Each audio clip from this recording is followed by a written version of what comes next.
അധികാരം മന്ത്രിക്കാണോ എന്ന കാര്യത്തിൽ ഇവിടെ ആർക്കും തർക്കമുണ്ടോ? ഞാൻ ചോദിക്കുന്നത്, നിങ്ങളിപ്പോൾ തലശ്ശേരി ജനറൽ ആശുപത്രിയിൽ പോയാൽ ഇവിടെ ഉണ്ടോയെന്ന് എനിക്കറിയില്ല. ചില ബ്ലോക്കുകൾ തന്നെ ചില സന്നദ്ധ സംഘടന എടുത്തു കൊടുത്തി ആ സംഘടനയുടെ പേര് അവിടെ എഴുതി വെച്ചിട്ടുണ്ട്. ഇപ്പോൾ DYFIക്ക് 100 കണക്കിന് ആംബുലൻസുകളുണ്ട്.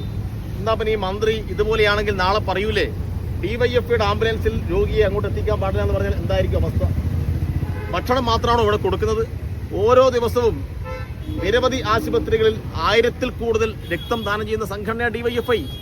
ഉമ്മൻചാണ്ടി ഭരിക്കുമ്പോഴും DYFIക്കാണ് ഏറ്റവും കൂടുതൽ രക്തം ദാനം ചെയ്ത സംഘടനക്കുള്ള അവാർഡ് കിട്ടിയത്. അതാർക്കും നിഷേധിക്കാൻ വേണ്ടി കഴിയോ? നിങ്ങൾ ഈ മൈക്ക് കൊടുത്തിട്ട് ഈ ബ്ലഡ് ബാങ്കിൽ പോയി ചോദിക്കണം, ഈ കഴിഞ്ഞ ഈ ഒരു വർഷത്തിനിടയിൽ ഏറ്റവും കൂടുതൽ ക്യാമ്പ് നടത്തിയത് ഏത് സംഘടനയാണ്? DYFI ആണ്. അപ്പോൾ DYFIയുടെ പരിപാടിയുടെ ഭാഗമായിട്ട് രക്തം ദാനം ചെയ്തു എന്ന് പത്രത്തിൽ വന്നാൽ അത് തടയാൻ വേണ്ടി കഴിയോ?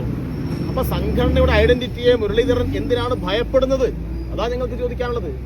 സംഘടനയുടെ ഐഡന്റിറ്റി എവിടെ എന്തെങ്കിലും പ്രശ്നം ഉണ്ടാക്കിയിട്ടുണ്ടോ? ഈ 10 വർഷത്തിനിടയിൽ ഭക്ഷണ വിതരണത്തിന്റെ ഭാഗമായിട്ട് എന്തെങ്കിലും ഒരു സംഘർഷമോ എന്തെങ്കിലും ഒരു കേസോ എന്തെങ്കിലും ഒരു ക്രമസമാധാന പ്രശ്നമോ കേരളത്തിലെ ഏതെങ്കിലും ആശുപത്രിയിൽ ഏതെങ്കിലും സ്റ്റേഷൻ പരിധിയിൽ റിപ്പോർട്ട് ചെയ്തിട്ടുണ്ടോ? ഇവിടെയുമില്ല. ഭക്ഷണം സമാധാനപരമായി വിതരണം ചെയ്യുന്ന ഒരു കാര്യമല്ലേ? അതിൽ എന്തിനാണ് മണ്ണ് വാരിയിടുന്നത്? ലീഗ് ഉൾപ്പെടെയുള്ള സംഘടനകൾ അല്ലെങ്കിൽ അവരുടെ സന്നദ്ധ സംഘടനകൾ, അവരുടെ സ്പോൺസർഷിപ്പിലുള്ള മറ്റ് സംഘടനകളെല്ലാം തന്നെ ഇതുപോലെ ചെയ്യുന്നുണ്ട്. മുസ്ലിം ലീഗ് ചെയ്യുന്നുണ്ട്, സേവാഭാരതി ചെയ്യുന്നുണ്ട്, റോട്ടറി ക്ലബ്ബ് ചെയ്യുന്നുണ്ട്, വിവിധ ക്ലബ്ബുകൾ, സന്നദ്ധ സംഘടനകൾ ഇതൊക്കെ ചെയ്യല്ലേ? ഞാൻ ചോദിക്കുന്നത്, ഇങ്ങനെ ഒരു കമ്മ്യൂണിറ്റിയുടെ ഒന്നും സഹായമില്ലാതെ ഈ ഗവൺമെന്റ് എല്ലാ കാര്യം ഏറ്റെടുത്ത് നടത്താൻ കഴിയുമോ? ഈ കേരളത്തിൽ ഏറ്റവും കൂടുതൽ പാലിയേറ്റീവ് പ്രവർത്തനം നടന്നാരാ? അവരൊന്നും ഐഡന്റിറ്റി ഉപയോഗിക്കുന്നില്ലേ? ഏറ്റവും കൂടുതൽ രക്തം ദാനം ചെയ്ത സർക്കാരിന്റെ ഭാഗമായിട്ടാണോ രക്തം ദാനം നടക്കുന്നത്? കൂടുതൽ ആംബുലൻസിൽ സർവീസ് നടത്തുന്നത് എങ്ങനെയാണ്? അപ്പൊ എന്തെല്ലാം തരത്തിൽ വിവിധ കമ്മ്യൂണിറ്റികളുടെ സഹായം ഉറപ്പുവരുത്തിയിട്ടല്ലേ ഒരു സർക്കാരിന് പോകാൻ കഴിയുക? അവരെല്ലാം ചേർത്ത് നിർത്തിയിട്ട് എല്ലാവർക്കും സൗകര്യപ്രദമായി ജീവിക്കാൻ സാധ്യമാവുന്ന ഒരു അന്തരീക്ഷം ഒരുക്കുകയില്ലേ സർക്കാരിന്റെ ഉത്തരവാദിത്വം? എന്തിനാണ് മുരളീധരൻ ഈ DYFI കൊടുക്കുന്ന ഈ പൊതിച്ചോറിൽ മണ്ണ് വാരിയിടുന്നത്? അത് അങ്ങേയറ്റം അപലപിക്കേണ്ട ഒരു കാര്യമല്ലേ? മന്ത്രിയുടെ ഈ നീക്കത്തെ ഏത് തരത്തിൽ നേരിടാനാണ് DYFI ഉദ്ദേശിക്കുന്നത്? DYFI ഇന്നലകളിൽ ഇന്ന് എങ്ങനെയാണോ ഭക്ഷണം വിതരണം ചെയ്തത് അതുപോലെ തന്നെ തുടർന്നും അങ്ങോട്ട് ചെയ്യും. DYFIയുടെ ഭക്ഷണ വിതരണം തടസ്സപ്പെടുത്താൻ ഒരു മന്ത്രിയെ കൊണ്ടും കഴിയില്ല. നിപ്പ കാലത്ത്, കോവിഡ് കാലത്ത്, മഹാപ്രളയത്തിന്റെ നാളുകളിൽ നിരവധി ആക്രമണങ്ങൾ DYFI ഏറ്റുവാങ്ങേണ്ടി വന്ന നാളുകളിൽ ഒന്നും മുടങ്ങാത്ത ഭക്ഷണം ഈ മന്ത്രിയുടെ പ്രസ്താവന കൊണ്ട് മുടക്കാമെന്നത് അതൊരു വ്യാമോഹമാണ്. കേരളത്തിൽ DYFI അതിന്റെ ഇന്നലകൾ കടന്നു വന്ന വഴികളുടെ ചരിത്രം നമുക്കറിയാം. തീർച്ചയായിട്ടും ഇതിനേക്കാൾ വലിയ വെല്ലുവിളികൾ അതിജീവിച്ചാണ് DYFI മുന്നോട്ട് വന്നത്. DYFIയെ തടസ്സപ്പെടുത്താൻ ഒരു മുരളീധരനെ കൊണ്ടും കഴിയില്ല. കഴിഞ്ഞ 10 വർഷമായിട്ട് കേരളത്തിലെ വിവിധ മെഡിക്കൽ കോളേജുകളിലും ഇതുപോലെയുള്ള ജില്ലാ ആശുപത്രികൾ, താലൂക്ക് ആശുപത്രി ഉൾപ്പെടെയുള്ള വിവിധ ആശുപത്രികളിൽ ഭക്ഷണം വിതരണം ചെയ്യുകയാണ്.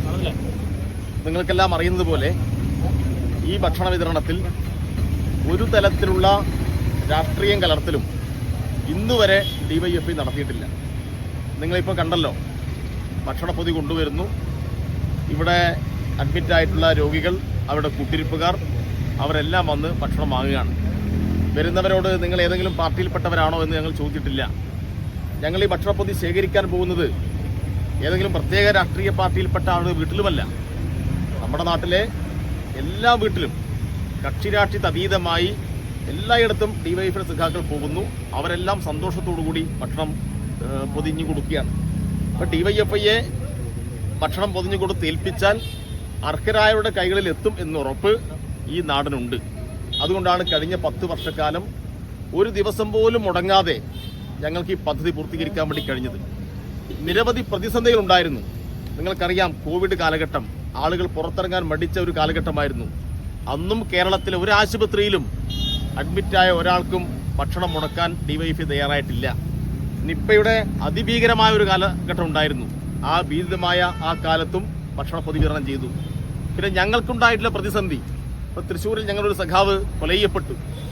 ആ കൊലയ്യപ്പെട്ട് തൃശ്ശൂർ മെഡിക്കൽ കോളേജിൽ ആ പോസ്റ്റ്മോർട്ടം ടേബിളിൽ സഖാവിന്റെ മൃതശരീരം കിടക്കുന്ന, ആ തണുത്ത് വിറച്ച് കിടക്കുന്ന സന്ദർഭത്തിലും അദ്ദേഹത്തിന്റെ സഹസഖാക്കൾ, അദ്ദേഹത്തിന്റെ സഹപ്രവർത്തകർ ഭക്ഷണപ്പൊതി ശേഖരിച്ച് ആ മെഡിക്കൽ കോളേജിൽ ഭക്ഷണം മുടക്കാതെ വിതരണം ചെയ്തു. സഖാവ് VSന്റെ ഭൗതിക ശരീരം ആലപ്പുഴ മെഡിക്കൽ കോളേജിൽ, ആലപ്പുഴയിൽ പൊതുദർശനം വെച്ച സന്ദർഭത്തിൽ അന്നും ആലപ്പുഴയിൽ മെഡിക്കൽ കോളേജിൽ DYFI ഭക്ഷണ വിതരണം പൂർത്തീകരിച്ചിട്ടുണ്ട്. അപ്പോൾ നിരവധിയായ പ്രതിസന്ധി ഉണ്ടായ ഘട്ടത്തിലും ഈ 10 വർഷത്തിനിടയിൽ ഒരു ദിവസം പോലും മുടങ്ങാതെ ഈ പദ്ധതി മുന്നോട്ട് കൊണ്ടുപോയത് എല്ലാ വിഭാഗം ആളുടെയും പിന്തുണയാണ്. പിന്നെ ഇപ്പൊ മുരളീധരൻ ആരോപിക്കുന്ന ആരോപണം എനിക്കറിയില്ല എന്തിനാണ് അദ്ദേഹം ഈ കഴിഞ്ഞ കുറച്ച് ദിവസമായിട്ട് തുടർച്ചയായി ഈ പദ്ധതിയെ താറടിച്ച് കാണിക്കുക, ഈ പദ്ധതി ഒഴിവാക്കണം, ഇത് നിർത്തലാക്കും എന്നുള്ള ഒരു ധിക്കാരത്തിന്റെ ഭാഷയിൽ പലതരത്തിലുള്ള പ്രതികരണങ്ങൾ നടത്തിക്കൊണ്ടിരിക്കുക. ഡിവൈഎഫ്ഐ എന്തോ രാഷ്ട്രീയം കാണിക്കുന്നു എന്നാണ്. ഞങ്ങൾ കൊടിയെടുത്തിട്ട് ഈ ആശുപത്രിയിൽ പ്രകടനം നടത്തുന്നില്ല, വരുന്നവരോട് എന്തെങ്കിലും രാഷ്ട്രീയ പ്രസംഗം ഞങ്ങൾ നടത്തുന്നില്ല. ഇത് ലോകത്തെമ്പാടും വിവിധ സന്നദ്ധ സംഘടനകൾ പ്രവർത്തിക്കുന്നുണ്ട്. ആ സംഘടനകളെല്ലാം അവരുടെ ഐഡന്റിറ്റി ഉപയോഗപ്പെടുത്തി തന്നെയാണ് ആ ഉത്തരവാദിത്തം അവർ നിർവഹിക്കുന്നത്.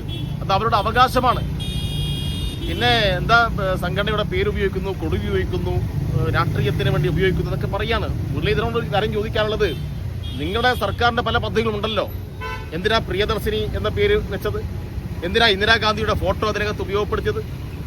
ഇപ്പൊ മുരളീധരന്റെ ബഹുമാനപ്പെട്ട പിതാവ്, മുൻ മുഖ്യമന്ത്രി, അദ്ദേഹത്തിന്റെ പേരിൽ, കെ കരുണാകരന്റെ പേരിലാണല്ലോ പുതിയ മെഡിക്കൽ കോളേജ് തുടങ്ങുന്നത്. അത് രാഷ്ട്രീയമല്ലേ?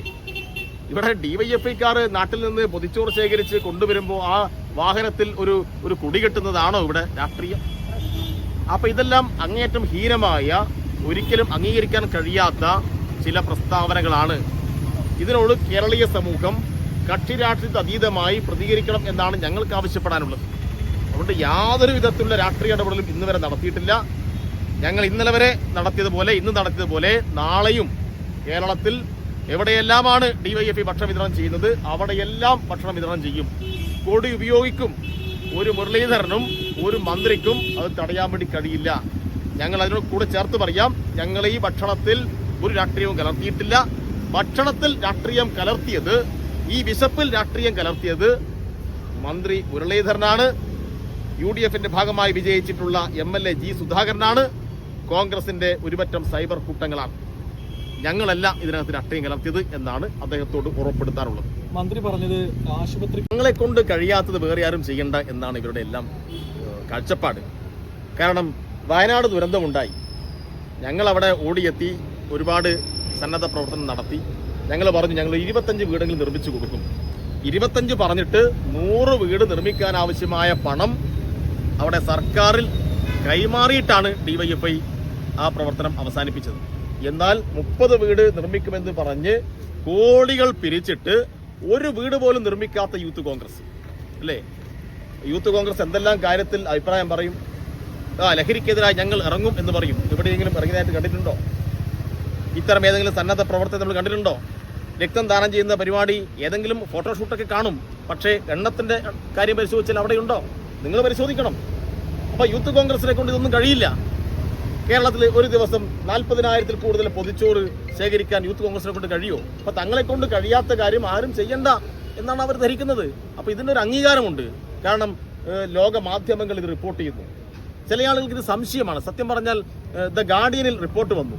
ഗാർഡിയൻ റിപ്പോർട്ട് വന്നപ്പോൾ രാജ്യത്തിന്റെ വിവിധ ഭാഗങ്ങളിൽ നിന്ന് നിങ്ങളെപ്പോലുള്ള ചാനൽ പ്രവർത്തകർ എന്നെ വിളിച്ചു, ഇങ്ങനൊരു സംഭവം ഉണ്ടോ, ഇത് യാഥാർത്ഥ്യമാണോ എന്ന് ചോദിച്ചിട്ട്. ഞങ്ങൾ പറഞ്ഞു നിങ്ങൾ ഇങ്ങോട്ട് വാ, ഞങ്ങൾ കാണിച്ചു തരാം.